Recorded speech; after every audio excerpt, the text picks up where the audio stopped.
Hello, my name is Isabel. I'm 96 years old, and this violin has been my companion longer than most people in my life. When I was a little girl, I learned to play in secret during the war. My parents were taken.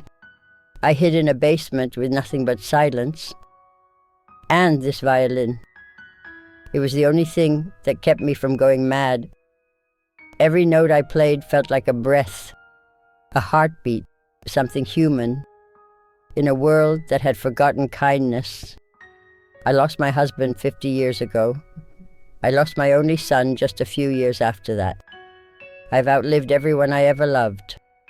Now it's just me and this instrument. Some people think getting old is the hardest part. But no, it's remembering. It's carrying the weight of all the people you miss every single day. I came here tonight, not for fame or fortune, but to let this violin speak, because there are things words cannot say. And music, even from an old pair of hands like mine, can still carry the heart of a girl who survived.